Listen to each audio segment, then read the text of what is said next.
Good morning students. आज हम जो एमएससी फाइनल का जो टॉपिक है, अपनी बुक है जीन एंड डिफरेंशिएशन, जीडी, जिसका हमने शॉर्ट फॉर्म में क्या बोलते हैं इसको, जीडी, जीन एंड डिफरेंशिएशन। उस पेपर के अंदर अपने एक टॉपिक दे रखा है मेटामॉर्फोसिस। दो एनिमल्स के अंदर मेटामॉर्फोसिस दे रखा है। Metamorphosis in amphibia and insect, और वो भी कौन सा, हार्मोनल या एंडोक्राइन कंट्रोल ऑफ मेटामॉर्फोसिस। तो सबसे पहले जो अपनी बात आती है मेटामॉर्फोसिस की, कि मेटामॉर्फोसिस एक्चुअल में होता क्या है, जिसे हम हिंदी में कायांतरण बोलते हैं। देखिए, ऐसे एनिमल्स जिनके अंदर डेवलपमेंट डायरेक्ट न होकर इनडायरेक्ट होता है, अप्रत्यक्ष परिवर्तन, अर्थात इस अंडे से जो बच्चा बाहर स्फुटन की क्रिया के द्वारा निकलता है वो एडल्ट के समान नहीं होता, संरचनात्मक रूप से, क्रियात्मक रूप से वो एडल्ट के समान नहीं होता। अगर उसकी हम स्ट्रक्चर देखते हैं तो वो एडल्ट के समान नहीं होगा, जिसे हम क्या बोलते हैं, लार्वा।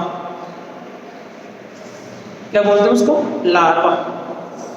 अब इस लार्वा से एडल्ट में बदलेगा तो उसके शरीर में कुछ अंतर आते हैं, उसके शरीर में कुछ बदलाव उत्पन्न होंगे, और इस क्रिया को क्या बोलते हैं, मेटामॉर्फोसिस। अर्थात लार्वल स्टेज से एडल्ट स्टेज में बदलने की प्रोसेस को हम मेटामॉर्फोसिस कहते हैं। आप सभी ने देखा होगा फ्रॉग जो होता है, जो एम्फीबिया का सदस्य है, उसका जो लार्वा होता है वो मछली की तरह होता है, क्योंकि एम्फीबिया के सदस्य होते हैं वो एग यानी अंडे ले करने के लिए, अंडे देने के लिए वो किसमें जाते हैं, पानी के अंदर जाते हैं, तालाब में जाते हैं, नदी में जाते हैं। वहां पर अंडों में स्फुटन के द्वारा जो लार्वा निकलता है उसे बोलते हैं टेडपोल लार्वा। टेडपोल लार्वा जो किसके समान होता है, मछली के समान होता है, एज ए फिश। और इस लार्वा से एक फ्रॉग कन्वर्ट होता है, यानी मेंढक बनेगा। तो इसकी स्ट्रक्चर देखते हैं तो इसकी स्ट्रक्चर में आपको काफी सारी चीजें, जैसे इसमें टेल पाई जाती है, फोरलिम और हाइंडलिम नहीं पाए जाते, माउथ गतिशील नहीं होता, नोस्ट्रिल इसमें क्रियाशील नहीं होता, कई चीजें हैं। ये सिर्फ पानी में, वाटर के लिए कैपेबल होता है, पानी में रह सकता है, जबकि फ्रॉग पानी यानी जल और थल, टेरेस्ट्रियल एंड वाटर एनिमल यानी एक्वेटिक और टेरेस्ट्रियल दोनों प्रकार का जीवन यापन करता है, अपने लाइफ सर्वाइव करता है। तो इस टेडपोल लार्वा से एडल्ट फ्रॉग में बदलेगा तो उसमें कुछ ना कुछ शरीर में परिवर्तन आते हैं, जिसे हम क्या बोलते हैं, कायांतरण। ठीक है।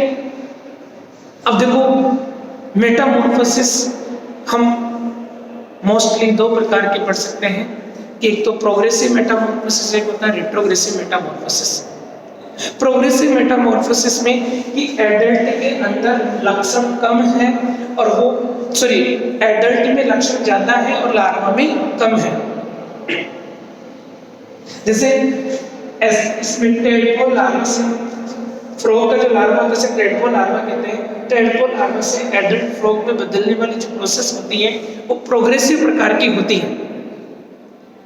ठीक है। रिट्रोग्रेसिव में क्या होता है कि लार्वा में एडवांस कैरेक्टर हो और एडल्ट में एडवांस कैरेक्टर नहीं हो। जैसे यूरोकोडेटा का सदस्य है हडमानिया। हडमानिया में जो लार्वा होता है उसे बोलते हैं एसिडियन टेडपोल लार्वा। इसमें कोडेटा के तीनों कैरेक्टर पाए जाते हैं। डोर्सल ट्यूबुलर नर्व कोड का पाया जाना, नोटोकोड का पाया जाना और फेरेंजियल गिल स्लिट्स का पाया जाना। जबकि इस एडल्ट के अंदर बदलता है, इसमें मेटामॉर्फोसिस की क्रिया होती है। तो ये एडल्ट हडमानिया में बदलता है, ये मछली के समान होता है, ये आलू के समान होता है। इसके अंदर कोडेटा का सिर्फ एक कैरेक्टर प्रेजेंट होता है, गिल स्लिट्स ये प्रेजेंट होता है, जबकि नोटोकोड और डोर्सल ट्यूबुलर नर्व कोड ये दोनों के दोनों एब्सेंट होते हैं। तो ये रिट्रोग्रेसिव प्रकार का मेटामॉर्फोसिस है। हम यहाँ पर सबसे पहले पढ़ेंगे एम्फीबिया का मेटामॉर्फोसिस। एम्फीबिया के अंदर मेटामॉर्फोसिस किस प्रकार से होता है। देखिए, एम्फीबिया में वे सदस्य आते हैं जो अपना जीवन यापन यानी अपनी लाइफ पानी और टेरेस्ट्रियल एक्वेटिक और टेरेस्ट्रियल दोनों प्रकार की लाइफ सरवाइव करते हैं। ठीक है। फ्रॉग में प्रोग्रेसिव टाइप का मेटामॉर्फोसिस पाया जाता है। कैसे पाया जाता है? प्रोग्रेसिव। इसमें जो लार्वल फॉर्म प्रेजेंट होती है उसे टेडपोल लार्वा कहते हैं। फ्रॉग है और फ्रॉग का जो लार्वा होता है उसे हम किस नाम से जानते हैं? Tadpole larva. टेडपोल लार्वा के नाम से जानते हैं। ठीक है। और टेडपोल लार्वा जब एडल्ट में चेंज होता है, टेडपोल लार्वा जब एडल्ट में चेंज होता है तो इसमें बहुत सारे चेंजेस होते हैं। जब ये लार्वा एडल्ट में बदलेगा तो इस लार्वा में काफी सारे चेंजेस होते हैं। ठीक है। जैसे फॉर एग्जांपल बताते हैं, aquatic gills, breathing in fish like structure, fish like semi terrestrial. ठीक है ना, जो कि lungs, breathing and carnivorous adult में कन्वर्ट हो जाता है। यानी एक्वेटिक गिल्स होते हैं इसमें।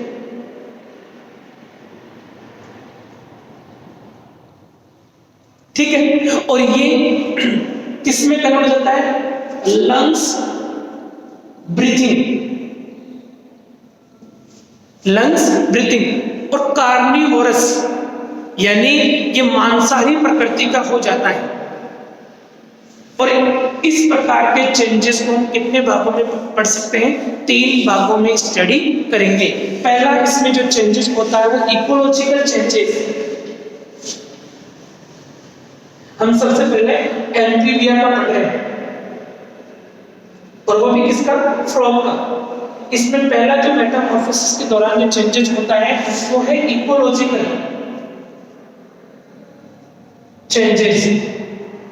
इसका मतलब ये हो गया कि मेटामॉर्फोसिस के दौरान उसका परिस्थितिकी क्षेत्र किस प्रकार से चेंज होता है। क्योंकि फ्रॉग का जो लार्वा होता है, लार्वा कहाँ रहता है?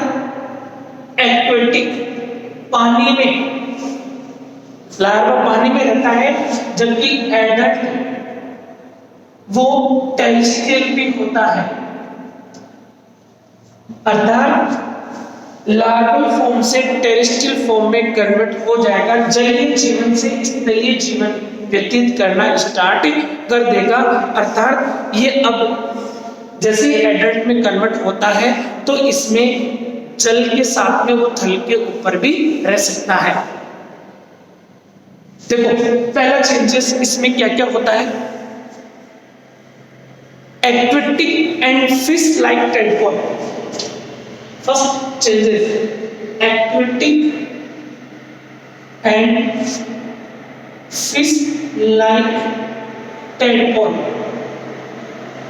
किसमें कन्वर्ट हो जाएगा? वो देखिए, aquatic fish like tadpole change into change into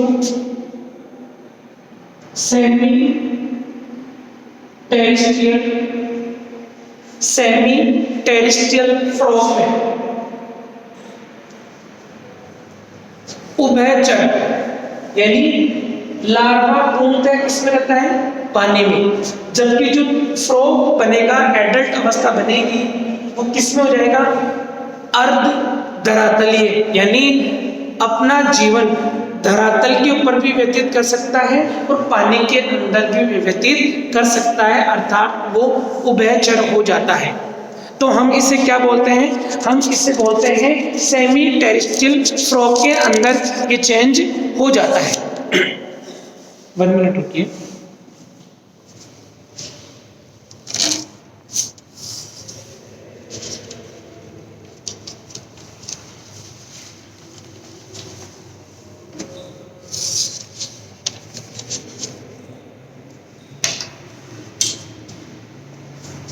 ठीक है, अब दूसरी जो बात आती है, टेडपोल लार्वा जो कि हर्बीवोरस होता है, पहला चेंज क्या हुआ? दूसरा लार्वा क्या होता है? हर्बीवोरस होता है, शाकाहारी हर्बीवोरस। ये किसमें कन्वर्ट हो जाता है? कार्निवोरस, मांसाहारी प्रकृति का हो जाता है, क्योंकि इसमें क्या बन जाते हैं? बिकॉज इसके अंदर हॉर्नी टीथ बन जाते हैं, श्रृंगीय दांतों की उत्पत्ति हो जाती है। ठीक है ना? दूसरा देखो, ये क्या क्या करता है? Insect and worms. दूसरा है change from aquatic mode of respiration. तीसरा चेंज होगा change of aquatic mode of respiration. किसके द्वारा होता है? गिल्स के द्वारा, यानी लार्वा के अंदर जो जलीय रेस्पिरेशन होता था गिल्स के द्वारा, अब वो किस में बदल जाएगा? To terrestrial mode of respiration. वो किस में बदल जाएगा? Terrestrial mode of respiration, lungs. यानी लार्वा जलीय जल के अंदर जो रेस्पिरेशन करता था मेटामॉर्फोसिस के द्वारा, उसमें क्या हो जाएगा? जलीय रेस्पिरेशन में कन्वर्ट हो जाएगा। तो ये कौन के तीनों कौन से? इकोलॉजिकल चेंजेस, उसके पारिस्थितिकीय तंत्र में जहां वो रह रहा है उसमें इस प्रकार का चेंज हो जाता है। ठीक है, दूसरा है मॉर्फोलॉजिकल चेंजेस। सेकेंड है उसके आकार में किस प्रकार का चेंज होगा। देखो, टेडपोल लार्वा में मेटामॉर्फोसिस के दौरान उसके स्ट्रक्चर में चेंज होता है, जिसे हम 2-3 कैटेगरीज में डिवाइड कर सकते हैं। पहला है रिट्रोग्रेसिव,